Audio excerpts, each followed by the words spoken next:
मॅडमला पण बोलू देणार, मॅडमला आम्ही अटकावणार की आम्ही इथून तुमची निधीची पूर्तता करीन। आमच्या जवळजवळ वैराग भागातून दिव्यांग 2-250 आहेत आणि त्यांच्या प्रत्येकाच्या घरात 5-10 प्रत्येकाच्या घरात नव्हतं, पण आता इथून तीन त्यांच्याकडून घ्यायचं बी नाही आमच्याकडं, आम्हाला घ्यायचं बी नाही द्यायचं बी नाही, कुणाचा रुपया बी आम्हाला नको आहे। आमची कामं केली बाद झाली, ती बी आम्हाला लिखी आश्वासन दिलं पाहिजे।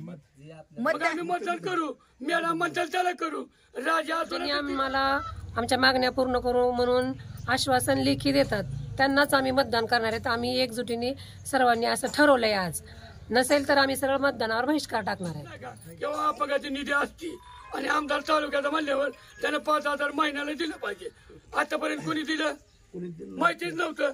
नगरपंचायत तर यायचंच नाही, आमच्या अटी मान्य असल्या तरच यायचं, नाही तर आमच्याकडे मतदान करा ही भाषा बोलायची नाही। ती बाई कागद घ्यायला ठेवलेली, तिने एक पोरगी घरात 3-3 लंगडी पांगडी आंधळी मुकी बहिरे असल्यावर कसं नाही करायचं। 4 वेळा कागद दिली, कागद घाल कस काय होते तिथं शिक्षण कमी झालं काय?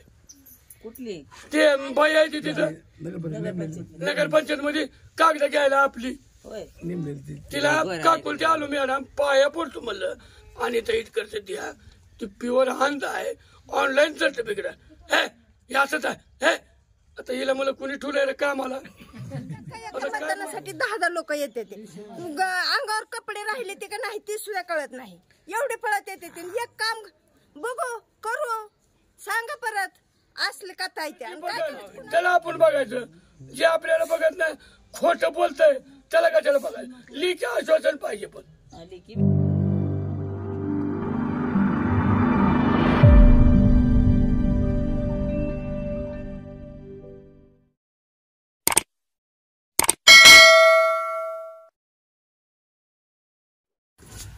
नमस्कार, मी संजीवनीताई बारंगुळे, प्रहार संघटनेच्या सोलापूर जिल्हाध्यक्ष।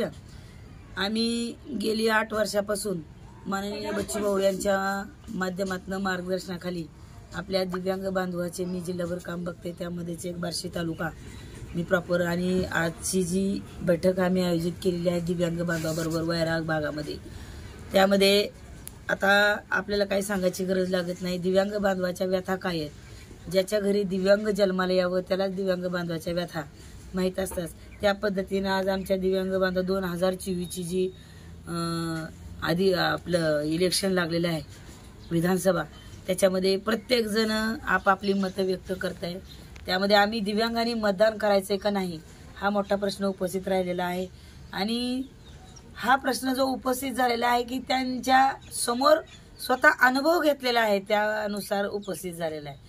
त्यामध्ये दिव्यांग बांधवाच्या ज्या काय विविध मागण्या आहेत शासन स्तरावरती आहेत, GR आहे, GR प्रमाणे दिव्यांग बांधवाच्या काय मागण्या असतात त्या पूर्ण होत नाहीत। पेन्शन जी आहे दिव्यांगाची ती वेळेवर येत नाही, जर आली तर बँकेमध्ये व्यवस्थित वाटली जात नाही। ग्राउंड स्तरावरती जी काही पंचायत समिती असेल, जिल्हा परिषद असेल आणि नगरपालिका नगरपंचायत असेल, तो जो 5% दिव्यांग बांधवाचा निधी आहे तो वेळेवर वाटला जात नाही। वारंवार आम्हाला पत्रव्यवहार करावा लागतो, आंदोलनं करावी लागतात, आणि आमदार निधी असतो, खासदार निधी असतो। मला वाटतं हा जो सगळा शासकीय नियमानुसार GR प्रमाणे जर निधी आहे, तो निधी जर दिव्यांग बांधवांना त्या वेळेला दिला तर तो दिव्यांग बांधव स्वतःच्या पायावर उभा राहून स्वतःचं कुटुंब सुद्धा जगवेल एवढी ताकद दिव्यांग बांधवामध्ये आहे। खरं तर एका घरी 3-3, 4-4 दिव्यांग आहेत। आता त्या मावशीनं म्हटलं की एका घरी 4 दिव्यांग आहेत, त्याच्या घरी 2-2, 3-3 मुलं आहेत, तर त्यांची उपजीविका आम्ही कशी भागवायची? जर शासन निर्णयाप्रमाणे जर शासनाच्या ज्या काही विविध मागण्या आहेत त्या जर आमच्या दिव्यांग बांधवापर्यंत पोहोचत नसतील तर आम्ही ती मुलं सांभाळायची कशी?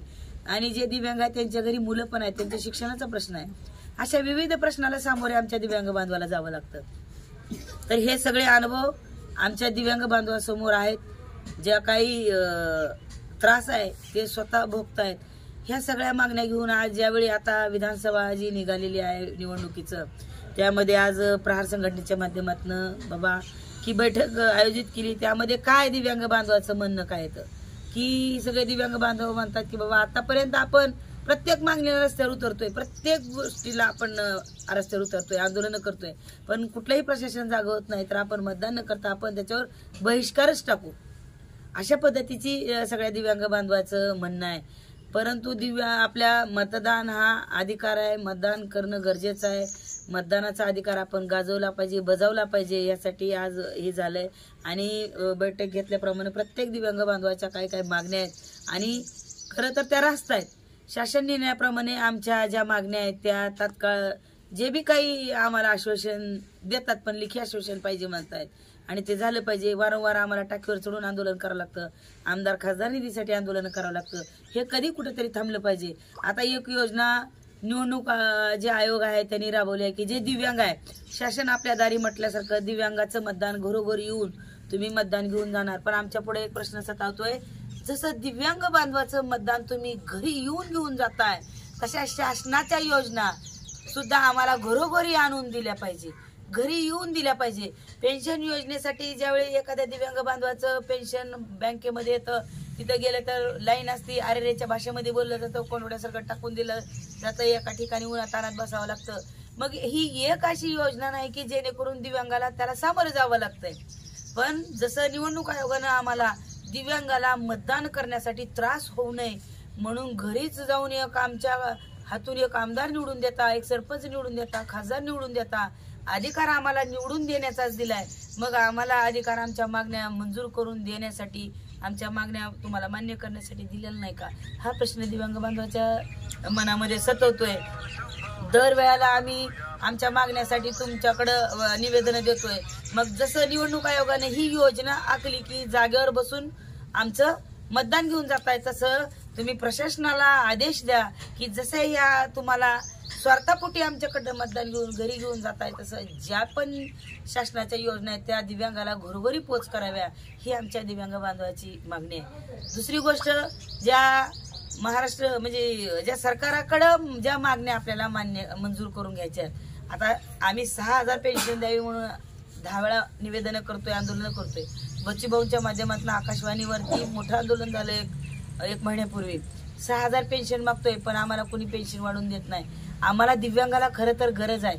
दिव्यांगाला काम होत नाही, ज्या दिव्यांगाला ऐकता येत नाही, बोलता येत नाही, चालता येत नाही, हातानं काम होत नाही, अशा दिव्यांगाला पेन्शन वाढ करायची सोडून आतापर्यंत मी आताची विधानसभेची जी रणझुंजाळी चालू आहे, महायुती आघाडी असेल, महायुती असेल, प्रत्येकाने आपला संकल्प वेगवेगळ्या पद्धतीने, लाडकी बहिणीला 21,000 3,000 करू, कोणाला म्हणजे ते काय दवाखान्याचं, आरोग्य विमा, ह्या सगळ्या बऱ्याच त्यांच्या सांगितलं. पण आतापर्यंत कुठल्याही मायकालालच्या तोंडामध्ये दिव्यांग बांधवाबद्दल कुणीही आमची व्यथा संकल्पामध्ये ना मांडली, ना कुठल्या सभेमध्ये कुणीही म्हटलं नाही की माझ्या दिव्यांग बांधवांनो की ज्या काही शासनाच्या योजना आहेत, ज्या काही तुटपुंज आहेत, पण त्या सुद्धा तुमच्यापर्यंत पोहोचवण्याचं आम्ही काम करू.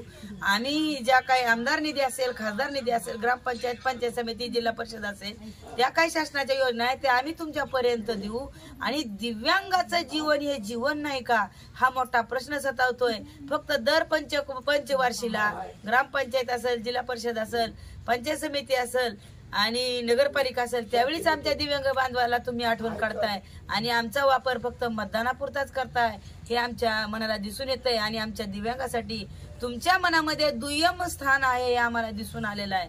तर आम्हाला फक्त जर तुम्ही वापरच करत असाल, तुमच्या मनामध्ये दिव्यांगाचं दुय्यम स्थान असेल, तर आमच्या मते आमच्या दिव्यांग बांधवांनी निर्धार केलाय की आम्ही मतदान न करता, आपलं जर शासन काही काम करत नसेल, आपल्या योजना आपल्यापर्यंत जर पोहोचत नसेल, तर आपण ह्या मतदानावरती बहिष्कार टाकू अशी मागणी केलेली आहे. आणि जर यादा कदाचित त्याच्यामध्ये कुणी आम्हाला म्हणत असेल की ज्या काही तुमच्या शासन स्तरावरल्या मागण्या आहेत या आम्ही विधानसभेमध्ये मांडू, आणि ज्या काही ग्राउंड लेवलच्या मागण्या आहेत आमच्या लेवलच्या, या ग्राउंड लेवलला आपल्या आपल्या तालुक्यामध्ये ज्या आहेत ती मागण्या आम्ही आमच्या लेवलला पूर्ण करून देऊ, असे जे काही आम्हाला आश्वासन देतील, शिवाय लेखी पत्र देतील, त्यांना आम्ही मतदान करू, असा निर्धार आमच्या दिव्यांग बांधवांनी आज घेतलेला आहे. आणि दिव्यांग 200 ते 250 वैराग भागामध्ये आहेत आणि 1+14, 1+13, 10 जरी म्हटलं तर मला वाटतं 5-6 हजाराच्या वर आमच्या दिव्यांग बांधवाचं कुटुंबासहित 10,000चा आकडा आमचा असा येईल. आणि तेवढंच सांगू इच्छिते की आमच्या दिव्यांगाकडे दुर्लक्षित घटक म्हणून पाहू नका. दिव्यांग सुद्धा क्रांती करतो आणि क्रांती करणारा व्यक्ती आहे दिव्यांग बांधव. आणि दिव्यांगाकडे बघण्याचा दृष्टिकोन तुम्ही तात्काळ बदलावा. आणि दिव्यांगाच्या ज्या काही आमच्या शासन स्तरावरल्या योजना आहे, जे आमच्या योजनेला यस म्हणेल त्याला आम्ही मतदान करू एवढंच बोलते. जय हिंद, जय महाराष्ट्र, जय प्रहार.